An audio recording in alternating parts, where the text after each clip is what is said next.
இரக்கத்தான் மேன்மை பாராட்டும் என்று தான் சொன்ன வார்த்தைப்படி நம்மை உருவாக்கின தேவன் மேல இரக்கமா இல்லாம இருந்தா ஒருவேளை உங்க மனசு சொல்லி இருக்கும், இந்த வார்த்தையே கர்த்தர் சொன்னது உங்களுக்கு தெரியாம சொரணையே நமக்கு இருக்கீங்க. ஆனால் உங்க மேல இரக்கமா இருக்கிற தேவன் அவர் திரும்ப திரும்ப சொல்றாரு, நீ என்னென்னவோ பிரச்சனை பண்ற, எதையுமே அவர் கண்டுக்கல. அவர் கண்டுகிட்டு மட்டும் இருந்தா அது கேட்ட தண்டனை கொடுத்தா நம்ம உயிரோடு இருக்க மாட்டோம், பொசுங்கி போயிருப்போம். அவர் உன்னுடைய ஜீவனை கொள்ளை கொள்ளா கொடுத்திருக்கிறார். உன்னை வெகுவாய் தண்டித்து உன்னை சாவுக்கு போடாமல் இருக்கிறார். எத்தனை பேர் செத்துக்கிட்டு இருக்கான். நேற்று கூட ஒரு லாரி கவுண்டிச்சு 6 பேர் அங்கே நெசிச்சிருக்கான். ஒரு வேன் விழுந்து 7 பேர் செத்துருக்கான். அணுகிற செய்திகள் இதெல்லாம் சாட்சி சொல்ல படக்குள்ளே சொல்லணும். ஏன் தெரியுமா? ஒரு மூச்சுக்குது இல்லை, பேச்சுக்குது இல்லை. உனக்கு பெருசா வந்து பெரிய வீடு கட்டி கொடுத்தாதான், ஒரு 10 நகை கொடுத்தாதான், இல்லை ஏதாவது ஒரு ஆபத்தில் வந்து காப்பாற்றினா இல்லை. ஒரு மூச்சு ஓடிட்டு இருக்கு பத்தியா? உங்களுக்கு இது நுரையீரல் இருக்கும், வெளியே உள்ள இது வெளியே காற்றை இழுத்து அதில் வந்து ஆக்சிஜன் எடுத்துக்கிட்டு வெளியே வந்து கார்பன் டை ஆக்சைடு மட்டும் விட்டு இருக்குது பத்தியா? அதுக்கு நன்றி சொல்லு. அல்லேலூயா. இந்த நுரையீரல் உள்ள போய் பார்த்தீங்கன்னா கோடிக்கணக்கான அறைகள் இருக்கும், கோடிக்கணக்கான அறைகள் இருக்கும்.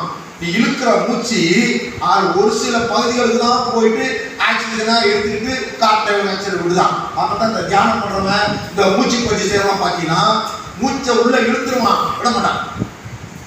அது சில டைமிங் வச்சிருக்கான், 2 நிமிஷம் 3 நிமிஷம் 5 நிமிஷம் கணக்கு கூட வச்சிருப்பான். எத்தனை நிமிஷம் உள்ள வைக்கிறியோ அத்தனை நிமிஷத்துக்கு ஆக்சிஜன் உள்ள வந்து சேவ் ஆகிட்டு வெறும் காற்று ஆக்சைடு வெளியே போகும். ஒருத்தன் காட்டில் வச்சுக்கிறான், அவன் சாப்பிட்றதே இல்லையா, அவன் என்னதான் பண்ணுறான்னு கேட்டீங்கன்னா பொண்ணா நம்புறீங்களா எனக்கு தெரியல, உலகத்துல தான் நிரூபிச்சுட்டு இருக்கானுங்க. 2-3 சொட்டை தங்கிட்டு உச்சத்தில் விடுவான். சோறுல பல வருஷம் ஆயிடுச்சான். நம்மள மாதிரி ஆரோக்கியமா ஃப்ரெஷ்ஷாக வாங்க. எப்படி அது என்னையா சமாச்சாரம் கேட்டா நான் சொல்ற ஒரே பதில், ஆக்சிஜனை நான் உள்ள இழுத்துக்கிறேன். இந்த கொரோனா வச்சு இல்லை, அவன் என்ன தெரியுமா மைனஸ் ஆச்சு? வெறும் ஆக்சிஜன் தான். அதனால 200 ரூபாய் ஒரு ஃபேன் வாங்கி மூக்கிட்ட வச்சா அந்த ஆக்சிஜன் கிடைச்சிருக்கான். ஆஸ்பத்திரியில் போய் டீம்ல வச்சு ஆக்சிஜன் கூட வரலையா? இதுக்கு உன்னதமான இன்னொரு விஷயம் அந்த நேரத்தில் கண்டுபிடிச்சாங்க, பிளாஸ்மான்னு ஒரு சிஸ்டம். இந்த பிளாஸ்மா வந்து யாருக்கு இருக்குதோ அவங்களுக்கு வந்து ரத்தத்தை வாங்கி இந்த கொரோனா போட்டா போதுமா, கொரோனா சரி அப்படிச்சாங்க. நுட்பங்களை கண்டுபிடிச்சி வச்சுருக்காங்க. சோதரா, இதுக்காக நீ நன்றி சொல்லு. நன்றி சொல்லாமல் இருக்கவே முடியாது. இயேசுவுக்கே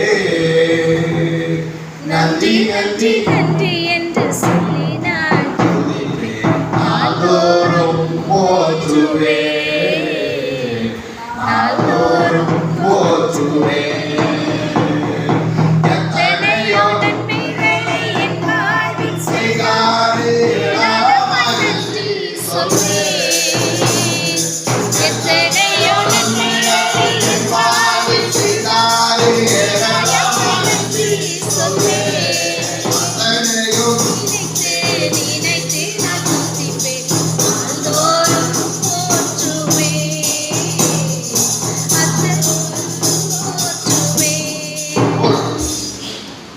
சொல்லாம இருக்கவே முடியாது. இந்த பிரபஞ்சத்துக்கிட்ட நீங்க எல்லாம் கொஞ்சம்